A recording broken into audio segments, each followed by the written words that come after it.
ఆంధ్రప్రదేశ్ ఎన్నికల్లో ఈసారి బడా నేతల వారసులు అరంగేట్రం చేశారు. ఎమ్మెల్యేలుగా కొందరు, ఎంపీలుగా మరికొందరు తమ అదృష్టాన్ని పరీక్షించుకున్నారు. తమ రాజకీయ వారసుల కోసం కొందరు నేతలు తీవ్రంగా శ్రమించారు. తాము పోటీ చేసినప్పటికీ వారసుల కోసం ఎక్కువగా తిరిగారని చర్చ కూడా సాగుతోంది. టీడీపీ సీనియర్ నేత యనమల రామకృష్ణుడి కూతురు, అల్లుడు ఎన్నికల బరిలో నిలిచారు. సీఎం జగన్ నమ్మిన బంట్లుగా చెప్పుకునే చెవిరెడ్డి భాస్కర్ రెడ్డి, భూమన కరుణాకర్ రెడ్డి తనయులు పోటీ చేశారు. కేంద్ర మాజీ మంత్రి అశోక్ గజపతి రాజు, మాజీ ముఖ్యమంత్రి నేతురుమల్లి జనార్దన్ రెడ్డి వారసులు కూడా ఎన్నికల సమరంలో పోరాడారు. ఏపీ ఎన్నికల బరిలో నిలిచిన వారసులెవరు, వాళ్ల పరిస్థితి ఏంటి? ఇప్పుడు మా బ్యూరో చీఫ్ నరేందర్ విశ్లేషణ చూద్దాం. Over to you Narender.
Andhra Pradesh ఎన్నికల్లో ఈసారి బడా నేతల వారసులు అరంగేట్రం చేశారు. ఎమ్మెల్యేలుగా కొందరు, ఎంపీలుగా మరికొందరు తమ అదృష్టాన్ని పరీక్షించుకుంటున్నారు. తమ రాజకీయ వారసుల కోసం కొందరు నేతలు తీవ్రంగా శ్రమించారు. తాము పోటీ చేసినప్పటికంటే వారసుల కోసం ఎక్కువగా తిరిగారని చర్చ సాగుతోంది. టీడీపీ సీనియర్ నేత యనమల రామకృష్ణుడి కూతురు, అల్లుడు ఎన్నికల బరిలో నిలిచారు. సీఎం జగన్ నమ్మిన బంట్లుగా చెప్పుకునే చెవిరెడ్డి భాస్కర్ రెడ్డి, భూమన కరుణాకర్ రెడ్డి తనయులు పోటీ చేశారు. కేంద్ర మాజీ మంత్రి అశోక్ గజపతి రాజు, మాజీ ముఖ్యమంత్రి నేతురుమల్లి జనార్దన్ రెడ్డి వారసులు కూడా ఎన్నికల సమరంలో పోరాడారు. ఏపీ ఎన్నికల బరిలో నిలిచిన వారసులెవరు, వాళ్ల పరిస్థితి ఏంటి? ఇప్పుడు మా బ్యూరో చీఫ్ నరేందర్ అందిస్తారు.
ఆంధ్రప్రదేశ్ ఎన్నికల్లో ఈసారి బడా నేతల వారసులు అరంగేట్రం చేశారు. ఎమ్మెల్యేలుగా కొందరు, ఎంపీలుగా మరికొందరు తమ అదృష్టాన్ని పరీక్షించుకుంటున్నారు. తమ రాజకీయ వారసుల కోసం కొందరు నేతలు తీవ్రంగా శ్రమించారు.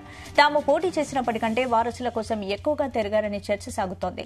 టీడీపీ సీనియర్ నేత యనమల రామకృష్ణుడి కూతురు, అల్లుడు ఎన్నికల బరిలో నిలిచారు. సీఎం జగన్ నమ్మిన బంట్లుగా చెప్పుకునే చెవిరెడ్డి భాస్కర్ రెడ్డి, భూమన కరుణాకర్ రెడ్డి తనయులు పోటీ చేశారు. కేంద్ర మాజీ మంత్రి అశోక్ గజపతి రాజు, మాజీ ముఖ్యమంత్రి నేతురుమల్లి జనార్దన్ రెడ్డి వారసులు కూడా ఎన్నికల సమరంలో పోరాడారు. ఏపీ ఎన్నికల బరిలో నిలిచిన వారసులెవరు, వాళ్ల పరిస్థితి ఏంటి? ఇప్పుడు మా బ్యూరో చీఫ్ నరేందర్ అందిస్తారు.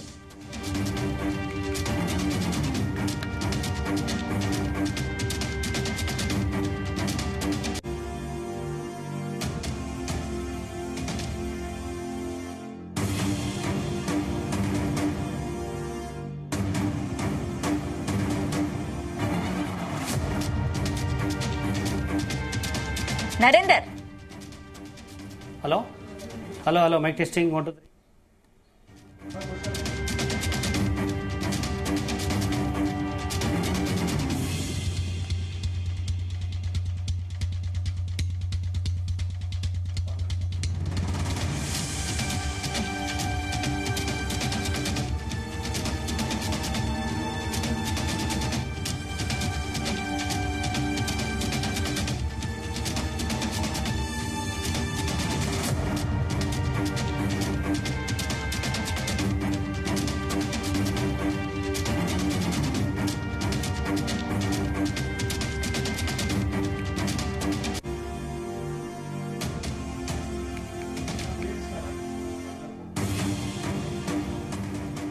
ఆంధ్రప్రదేశ్ ఎన్నికల్లో ఈసారి బడా నేతల వారసులు అరంగేట్రం చేశారు. ఎమ్మెల్యేలుగా కొందరు, ఎంపీలుగా మరికొందరు తమ అదృష్టాన్ని పరీక్షించుకున్నారు. తమ రాజకీయ వారసుల కోసం కొందరు నేతలు తీవ్రంగా శ్రమించినట్టు తెలుస్తోంది.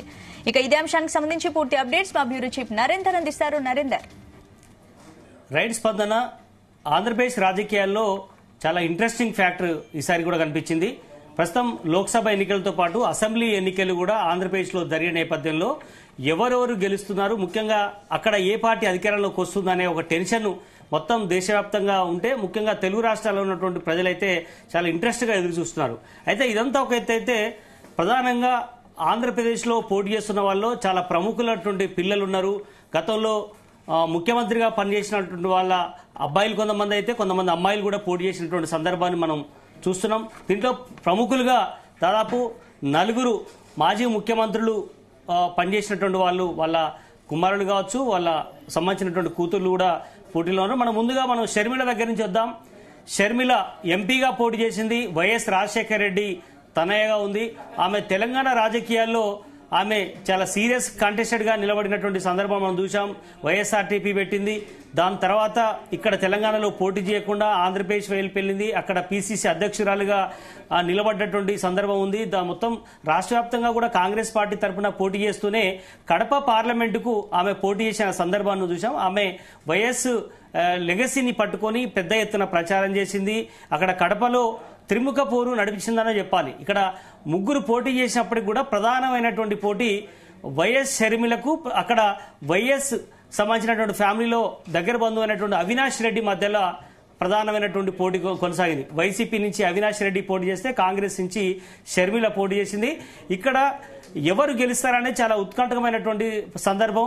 ఒక పక్క మాజీ ముఖ్యమంత్రి, అటుపక్క జగన్మోహన్ రెడ్డికి సిస్టర్గా ఉంది. అదే సమయంలో అక్కడ అవినాష్ రెడ్డి ఆల్రెడీ సిట్టింగ్ ఎంపీగా ఉన్నారు. ఇద్దరిట్లో ఎవరు గెలవబోతున్నారు అనే ఉత్కంఠ చాలా పెద్ద ఎత్తున ఉంది. ఎందుకంటే అవినాష్ రెడ్డి గతంలో భారీ మెజార్టీతో గెలిచాడు. ఇక్కడ ఈసారి ఆ మెజార్టీ తగ్గించుకుంటాడా, ఓటమి చెందుతాడా, ఈ సస్పెన్స్ అయితే పెద్ద ఎత్తున కొనసాగుతుంది. కానీ మనకున్నటువంటి సమాచారం ప్రకారం ఇద్దరి మధ్యలో పోటీ ఉంది. దాదాపు ఏదైతే టీడీపీ, బీజేపీ, జనసేన అలియన్స్ తో పోటీ చేసినటువంటి భూపాల్ రెడ్డి ఉన్నారు. ఇక్కడ ఆయన పెద్దగా నామాత్రమైనటువంటి పోటీ ఉన్నట్టు తెలుస్తోంది. ప్రధానంగా అవినాష్ రెడ్డి, వైఎస్ షర్మిల మధ్యనే పోటీ ఉంది. కొద్ది స్వల్ప మెజార్టీతో వైఎస్ షర్మిలకు ఎడ్చున్నట్టుగా మనకు రిపోర్టర్స్ అందుతున్నటువంటి సమాచారం. మొత్తం అక్కడ అసెంబ్లీ నియోజకవర్గాల వారీగా డేటా సేకరించిన తర్వాత మనకు ఒక అవుట్కమ్ అయితే వచ్చింది.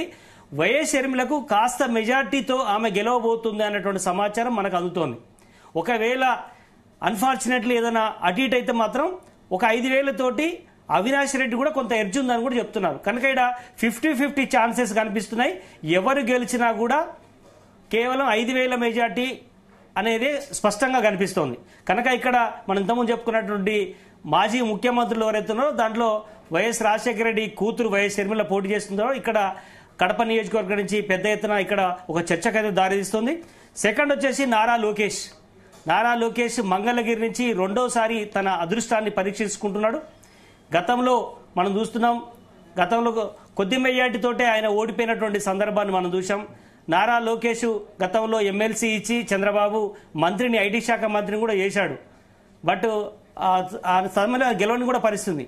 అయితే ఈసారి ఎట్టి పరిస్థితుల్లో గెలిపించుకోవాలని చంద్రబాబు నాయుడు పట్టుబడుతున్నాడు. అదే సమయంలో లోకేష్ కూడా గడిచిన 5 ఏళ్ల నుంచి మంగళగిరి ఏరియాలో తిష్ట వేసి కూస్తున్నాడు. పెద్ద ఎత్తున ప్రచారం చేసి ఆయన ఇప్పుడు కలిసి వచ్చే అంశాలు ఏంటంటే, ఒకటి రాజధాని అంశం అనేది లోకేష్ కలిసి వచ్చే అవకాశం ఉంది. అంతేకాకుండా అక్కడ జనసేన ఓట్లు, బీజేపీ ఓట్లు పెద్ద ఎత్తున ప్లస్ అయ్యే అవకాశం ఉంది. ఇక్కడ ప్రధానమైనటువంటి ప్రత్యర్థి ఎవరైతే అనుకుంటే లావణ్య ఉన్నారు. లావణ్య ఆల్రెడీ వాళ్ళ తాత కావచ్చు, వాళ్ళ మమ్మీ కావచ్చు, ఇద్దరు కూడా ఎమ్మెల్యేలుగా పనిచేసినటువంటి అనుభవం ఉంది. పద్మశాలికి సంబంధించినటువంటి సామాజిక వర్గం లావణ్యది. ఇక్కడ పోటీ చేస్తున్నటువంటి వ్యక్తి ఈమె. కనుక ఇద్దరి మధ్యలో పోటీ ప్రధానంగా వైసీపీ ఇద్దరికి ఉన్నప్పటికీ కూడా ఇక్కడ లోకేష్ సునాయాసంగా గెలవబోతున్నాడు అన్నటువంటి ప్రచారం బయట జరుగుతున్నట్టుగానే మన రిపోర్టర్స్ అక్కడి నుంచి అందుతున్నటువంటి సమాచారం ప్రకారం భారీ మెజార్టీతోనే ఆయన గెలవబోతున్నాడు అన్నటువంటి సమాచారం అయితే మనకు అందుతుంది. కనుక ఇది కూటమి అభ్యర్థిగా ఉన్నటువంటి టీడీపీ ఏదైతే నుంచి పోటీ చేశాడో ఆయన లోకేసి గెలవబోతున్నట్టుగా మనకు సమాచారం అందుతోంది. మంగళగిరి ఈయన మాజీ ముఖ్యమంత్రి, అటు ఉమ్మడి రాష్ట్రంలో పనిచేసినటువంటి చంద్రబాబు నాయుడు 2014 కూడా రాష్ట్ర విభజన తర్వాత 2014 కూడా సీఎంగా పనిచేశాడు కనుక మాజీ ముఖ్యమంత్రి కొడుకుగా ఉన్నాడు కాబట్టి ఈయన కూడా గెలవబోతున్నాడు అన్నట్టు సమాచారం అందుతుంది. మూడవ సెగ్మెంట్కి వద్దాం. నల్లారి కిరణ్ కుమార్ రెడ్డి ఉమ్మడి రాష్ట్రంలో చివరి ముఖ్యమంత్రిగా పనిచేసినటువంటి వ్యక్తి. వాళ్ళ బ్రదరు కిషోర్ కుమార్ రెడ్డి ఆయన పీలేరు నుంచి పోటీ చేస్తున్నటువంటి సందర్భం అయితే మనం చూస్తున్నాం. ఆయనే కూటమి అభ్యర్థిగా తెలుగుదేశం పార్టీ నుంచి నిలబడ్డాడు నల్లారి కిషోర్ కుమార్ రెడ్డి. అక్కడ పీలేరు ఎమ్మెల్యేగా ఆల్రెడీ చింతల రామచందర్ రెడ్డి సిట్టింగ్ ఎమ్మెల్యేగా ఉన్నారు. అక్కడ చాలా సీరియస్ ఫైట్ నడుస్తుంది. ఆయన ఆల్రెడీ సిట్టింగ్ ఎమ్మెల్యేగా ఉన్నారు. అక్కడ ఇద్దరి మధ్యన ప్రధానమైనటువంటి పోటీ ఉంది. బట్ నల్లారి కిషోర్ కుమార్ రెడ్డికి కొంత ఎడ్జ్ ఉన్నట్టుగా తెలుస్తుంది. ఇది ఇక్కడ ప్రధాన కారణం ఏంటంటే ఇక్కడ జనసేన ఓటు అదేవిధంగా బీజేపీ ఓటు కొంత కలిసే అవకాశం ఉంది. అదే సమయంలో కిరణ్ కుమార్ రెడ్డి బీజేపీలో చాలా సీనియర్గా, అంటే ఆయన గతంలో ఉమ్మడి రాష్ట్రంలో పీలేరు నుంచి పలుసార్లు ఎమ్మెల్యేగా గెలిచారు. ఆయన లెగసీ పనిచేసే అవకాశం ఉంది. అదే సమయంలో ఇక్కడ ఈయన టీడీపీలో ఉన్నారు.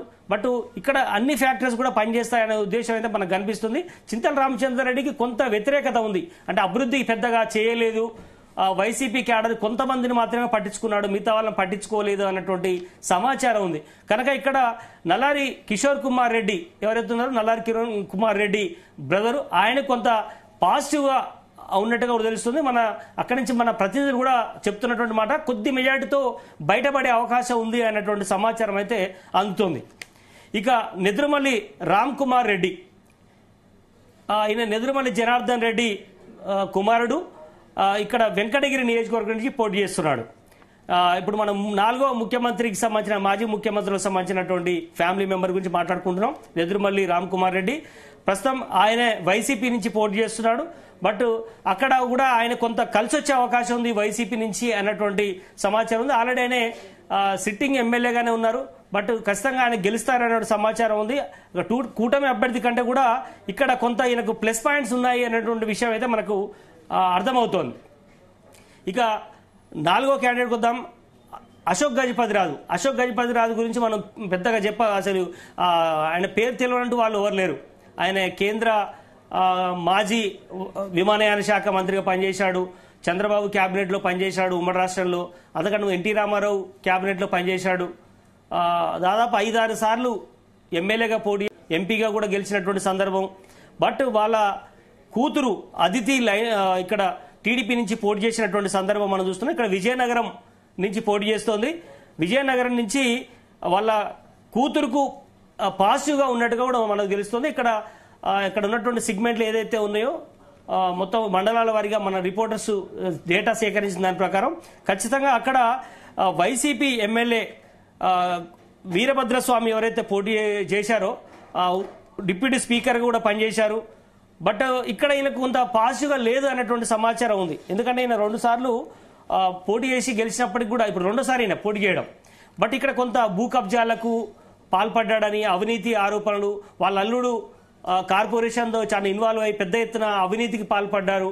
ఇట్లాంటి చాలా అలిగేషన్స్ అయితే సిట్టింగ్ ఎమ్మెల్యే మీద ఆరోపణలు ఉంది వైసీపీ నుంచి. కనుక ఇక్కడ ఖచ్చితంగా విజయనగరంలో వాళ్ళ కూతురు అదితి గెలిచే అవకాశం ఉందని కూడా తెలుస్తుంది.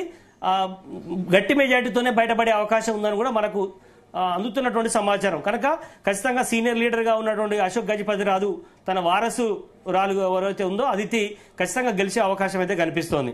అదేవిధంగా యనమల రామకృష్ణుడు గురించి మనం చెప్పుకోవాలి. గతంలో ఎన్టీ రామారావు దగ్గర నుంచి తన చంద్రబాబు క్యాబినెట్లో కూడా మంత్రిగా పనిచేశాడు, ఆర్థిక శాఖ మంత్రిగా పనిచేశాడు. చాలా క్యాబినెట్లో ఆయన పనిచేసినటువంటి అనుభవం, చంద్రబాబుకు కుడి భుజంగా పనిచేసినటువంటి అనుభవం ఉంది. ఆయనే యనమల రామకృష్ణుడు అంటేనే తూని నియోజకవర్గం అంటేనే యనమల రామకృష్ణుడు అన్నంత పేరు వినపడింది. కనుక నెంబర్ 2 అనే పేరు యనమల రామకృష్ణుడు ఉండేది. కనుక వాళ్ళ కూతురు దివ్య పోటీ చేస్తోంది. ఈసారి తుని నుంచే ఉమ్మడి కూటమి అభ్యర్థిగా తెలుగుదేశం పార్టీ నుంచి పోటీ చేస్తోంది. కానీ ఇక్కడ కొంత నిరాశ ఎదురయ్యే అవకాశం ఉంది. వారసురాలు నిలబెట్టినప్పటికీ కూడా అక్కడ తాడిశెట్టి రాజా ఇక్కడ వైసీపీ నుంచి నిలబడ్డారు. ఆయన ఇప్పటికే గెలిచినటువంటి అనుభవం ఉంది పలుసార్లు. బట్ ఈసారి ఆయనకే మళ్ళీ ప్లస్ పాయింట్ ఉన్నట్టుగా కూడా మనకు తెలుస్తోంది. కారణాలు ఆయన లోకల్లో ఉండడం, జనాలకు అందుబాటులో ఉంటాడనే పేరు రావడం, అదేవిధంగా అక్కడ ఆల్రెడీ ఆర్థికంగా బలంగా ఉండడం, ఇవన్నీ ఆయనకు కలిసి వచ్చినటువంటి సందర్భం. వైసీపీ ప్రభుత్వంలో కూడా కొంత పెద్ద ఎత్తున అక్కడ నిధులు తీసుకొచ్చి కొంత చేశాడన్నటువంటి పరిస్థితి మనకు కనిపిస్తుంది. ఆయన ఆల్రెడీ 2 సార్లు గెలిచినటువంటి అనుభవం ఉంది కాబట్టి ఇక్కడ ఖచ్చితంగా అభివృద్ధి చేశాడనేటువంటి ఉద్దేశంతో ఇక్కడ ఆయనకు ఓట్లు వేశారని తెలుస్తుంది. కనుక ఇక్కడ యనమల రామకృష్ణుడు కూతురుకు కొంత నిరాశ జనకంగానే మనకు ఫీడ్బ్యాక్ అందుతుంది. కనుక వారసురాళ్ళు ఇక్కడ సక్సెస్ అయ్యానా కాదా అనేది కొంచెం డౌట్ గా కనిపిస్తున్నట్టు సందర్భం. అదే సమయంలో యనమల రామకృష్ణుడు అల్లుడు కూడా రంగంలో ఉన్నారు. కానీ ఇక్కడ ఏలూరు ఎంపీగా పోటీ చేస్తున్నారు పుట్ట మహేష్ కూడా తెలుగుదేశం పార్టీ నుంచే పోటీ చేస్తున్నటువంటి సందర్భం. ఏలూరు ఎంపీగా ఇక్కడ కొంత ఇద్దరి మధ్యలో ప్రధానమైనటువంటి పోటీ కనిపిస్తుంది. ఇక్కడ మంత్రి కాసుమూరి నాగేశ్వరరావు ఎవరైతే ఉన్నారో వాళ్ళ కొడుకు సునీల్ యాదవ్, ఆయన కాదని సునీల్ యాదవ్ ఉన్నటువంటి సందర్భం అయితే కనిపిస్తుంది. కనుక ఇక్కడ ఏలూరు ఎంపీగా ఆయనకి అడ్వాంటేజ్ ఉంది అని కూడా మనకు సమాచారం అందుతుంది. పుట్ట మహేష్ ఇక్కడ కూడా తెలుగుదేశం పార్టీ నుంచి ఎంపీగా పోటీస్తున్నప్పుడు కూడా ఇక్కడ కొంత ఇబ్బందికరమైనటువంటి వాతావరణం ఉంది. అంతేకాదు ఇక్కడ మహేష్ చివరి నిమిషంలో టికెట్ తెచ్చుకోవడం, ఒక వారం 10 రోజుల ముందే మేబీ, కనుక పూర్తి స్థాయిలో ప్రచారం చేసుకోలేదు. అదే రకంగా కొంత ఆయనకు వ్యతిరేకత ఉండడం, యనమల రామకృష్ణుడు ఇంతకుముందు మనం చెప్పుకున్నట్టయితే వాళ్ళ దివ్య విషయంలో కానీ అల్లుడి విషయంలో కానీ కొంత సామాజిక పరంగా కావచ్చు, అక్కడ ఇంతకాలం యనమల రామకృష్ణుడు చేసినప్పటికి కూడా ఏమాత్రం అభివృద్ధి చేయలేదు అన్నటువంటి విషయంలో తునిలో ఏదైతే వ్యతిరేకత కనపడదో ఇక్కడ విషయంలో కూడా పుట్ట మహేష్ విషయంలో కూడా కొంత ఏలూరులో కొంత వ్యతిరేకత ఉన్నట్టు తెలుస్తోంది. కనుక ఇక్కడ వైసీపీకే కొంత ఎడ్జ్ ఉన్నట్టుగా కూడా తెలుస్తోంది. ఇక 7వ సెగ్మెంట్కి వద్దాం. ఇక్కడ చెవిరెడ్డి భాస్కర్ రెడ్డి తనయుడు చెవిరెడ్డి మోహిత్ రెడ్డి వైసీపీ నుంచి పోటీ చేస్తున్నాడు. ప్రస్తుతం ఇక్కడ చాలా టఫ్ పరిస్థితి కనిపిస్తుంది. తెలుగుదేశం పార్టీ నుంచి కూటమి అభ్యర్థిగా నిలబడుతున్నటువంటి పరిస్థితి. ఇక్కడ చంద్రగిరి నియోజకవర్గం, ఇది చిత్తూరు ఉమ్మడి జిల్లాకు సంబంధించినటువంటి దాంట్లో ఇక్కడ కొంత సీరియస్ గా ఫైట్ నడిచింది. చెవిరెడ్డి తనయుడు గెలుస్తాడా లేదంటే కూటమి అభ్యర్థి గెలుస్తాడా అనేది కొంత సస్పెన్స్ అయితే నెలకొంది. కొంత భాస్కర్ రెడ్డి తనయుడికి కొంత ప్లస్ ఉన్నట్టు కూడా తెలుస్తుంది. చూడాలి ఫైనల్ గా ఏ రకమైనటువంటి తీర్పు వస్తుంది అనేది. ఇక్కడ వారసుడు అరంగేట్రం చేశానా లేదా అయింది. ఇప్పుడు మనం మాట్లాడుకున్న వాళ్ళు ఎవరు కూడా ఇంతవరకు ఎవరు గెలవలేదు, కేవలం పోటీ చేశారు. ఒకసారి 1-2 సార్లు గెలిచిన 2 సార్లు పోటీ చేసిన వాళ్ళు ఉన్నారు తప్ప ఎవ్వరు కూడా గెలవలేదు. చెవిరెడ్డి భాస్కర్ రెడ్డి కొడుకు కూడా ఈసారి పోటీ చేశాడు. సక్సెస్ అవుతాడా లేదని మనం చూడాల్సిన అవసరం ఉంది. అదేవిధంగా పల్లె రఘునాథ్ రెడ్డి తనయుడు పల్లె సింధూరారెడ్డి వాళ్ళ కూతురు పోటీ చేస్తుంది. పుట్టపర్తి నుంచి వైసీపీ క్యాండిడేట్ గా ఎవరు పోటీ చేసినప్పుడు కూడా తనదే విజయం అని చాలా సార్లు చెప్పుకున్నటువంటి సందర్భాన్ని మనం చూసాం. బట్ ఇక్కడ మాత్రం పరిస్థితి కొంత ఆశాజనకంగా లేదు అన్నటువంటి విషయం అయితే మనకు తెలుస్తోంది. అదేవిధంగా జేసీ ప్రభాకర్ రెడ్డి ఇక్కడ అనంతపురం కానీ తాడిపత్రిలో కానీ ఇక్కడ వాళ్లకు జేసీ ప్రభాకర్ రెడ్డి అన్న జేసీ దివాకర్ రెడ్డి అన్న వీళ్ళందరికీ కూడా బ్రదర్స్ కు పెద్ద ఎత్తున ఒకనాడు చాలా పెద్ద ఎత్తున బలం ఉండేది, ఆర్థికంగా కావచ్చు అటు రాజకీయంగా పెద్ద ఎత్తున వాళ్ళకు ఉంది. కానీ ప్రస్తుతం ఉన్నటువంటి సిచ్యువేషన్ లో తెలుగుదేశం పార్టీ తరఫున పోటీ చేసినటువంటి జేసీ ప్రభాకర్ రెడ్డి తనయుడు అస్మిత్ రెడ్డి ప్రస్తుతం ఆయన కొద్దిగా గడ్డు పరిస్థితి ఎదుర్కొంటున్నట్టు కూడా తెలుస్తుంది. ఇక్కడ వైసీపీ ఎమ్మెల్యే ఎవరైతే పెద్దారెడ్డి ఉన్నారో ఆయనకే పాజిటివ్ గా ఉన్నట్టుగా కూడా మనకు రిపోర్టర్స్ నుంచి అందుతున్నటువంటి సమాచారం. ఇక్కడ ప్రధానమైనటువంటి కారణం ఏంటంటే ఆల్రెడీ సిట్టింగ్ ఎమ్మెల్యేగా ఉండడం, పెద్దారెడ్డి ఆల్రెడీ గెలిచి ఉన్నాడు కాబట్టి ఆయనకు అడ్వాంటేజ్ కొంత ఉంది. అదేవిధంగా జేసీ ప్రభాకర్ రెడ్డి గతంలో ఎమ్మెల్యేగా ఉన్నప్పుడు కానీ రాజ్యసభ ఎప్పుడు ఉన్నప్పుడు కూడా ఆయన అభివృద్ధి చేయలేదు. రాజకీయంగా వాళ్ళ స్వార్థం కోసమే వాడుకున్నారు తప్ప ఎక్కడ కూడా అభివృద్ధికి ఆటంకం ఉంది. అదేవిధంగా బలమైన క్యాండిడేట్ కూడా కాదు అన్నటువంటి పరిస్థితి మనకు కనిపిస్తుంది. కనుక తాడిపత్రిలో వైసీపీకి ఎడ్జ్ ఉన్నట్టు తెలుస్తుంది. ఖచ్చితంగా ఆయన గెలుస్తారనేటువంటి సమాచారం కూడా కనిపిస్తోంది. అదేవిధంగా పేర్ని నాని గురించి చెప్పుకోవాలి. మంత్రిగా పనిచేశాడు మొన్నటిదాకా కూడా. బట్ ప్రస్తుతం వాళ్ళ కొడుకుని కిట్టుని లైన్లోకి దింపారు. పేర్ని కిట్టు ఆల్రెడీ మొన్న పోటీ చేసిన జరిగింది. ఆయన యువ ఎమ్మెల్యేగా చూడాలి వాళ్ళ అమ్మ నాన్న ఇద్దరు కూడా అనుకున్నట్టు సందర్భం. బట్ ఈసారి అక్కడ కొంత ఎడ్జ్ కనిపిస్తున్నప్పుడు కూడా గతంలో పనిచేసినటువంటి పరిస్థితి ఈసారి ఉంటుందా లేదా అనేది మనం చూడాల్సిన అవసరం ఉంది. పేర్ని నాని తన కొడుకుని గెలిపిస్తాడా లేదా అనేది చాలా సీరియస్ గా ఉంది. కానీ ఇక్కడ పరిస్థితి అనుకూలంగా లేదు. మచిలీపట్నంలో టీడీపీ అభ్యర్థి మాజీ మంత్రిగా పనిచేసినటువంటి వాళ్ళకి టీడీపీ అభ్యర్థికి కొంత ప్లస్ ఉన్నట్టుగా కూడా తెలుస్తోంది. అదేవిధంగా గంటా హరీష్ అమలాపురం సంబంధించినటువంటిది కనుక ఇక్కడ కూడా కొంత వైసీపీ అభ్యర్థికే ప్లస్ ఉన్నట్టుగా కూడా తెలుస్తోంది అమలాపురం సంబంధించినట్టు. ఇట్లా దాదాపు 10-12 చోట్ల ప్రముఖుల పిల్లలు తమ వారసులను ఈసారి రంగంలోకి దింపి గెలిపించుకోవాలనేటువంటి ఉద్దేశంతో చాలా సీరియస్ కసరత్తు చేశారు. కొంతమంది అయితే వాళ్ళ వారసులు ఎవరైతే తండ్రులు ఉన్నారో వాళ్ళు సీరియస్గా ప్రచారం కూడా చేశారు. కానీ కొంతమందికి పాజిటివ్ లక్షణాలు ఉంటే కొంతమందికి మాత్రం కొంత నెగిటివ్ పోయే అవకాశం అయితే కనిపిస్తుంది. ఇందులో 4 మాజీ ముఖ్యమంత్రుల పిల్లలు కూడా ఉన్నారు. వాళ్ళలో కొంతమంది గెలిచే అవకాశం ఉంది, కొంతమంది ఓటమి అంచున ఉన్నట్టుగా కూడా తెలుస్తుంది. మరికొద్ది రోజుల్లో 4వ తారీఖు నాడు రిజల్ట్ ఉన్న నేపథ్యంలో ఎవరెవరు గెలవబోతున్నారు, ఎవరెవరు వారసులు చట్టసభల్లోకి వెళ్లి తమ గొంతుని వినిపించబోతున్నారు అనేది చాలా సస్పెన్స్ అయితే ఉంది. మనకున్న సమాచారం ప్రకారం వారసుల్లో కేవలం కొద్ది మంది మాత్రమే గట్టెక్కే అవకాశం ఉంది. మిగతా వాళ్ళు మళ్ళీ మరోసారి పోటీ చేయడానికి సిద్ధపడాల్సిన అవసరం ఉంది అని కూడా మనకు ఉన్నటువంటి సమాచారం ప్రకారం తెలుస్తోంది. Right, thank you Narender.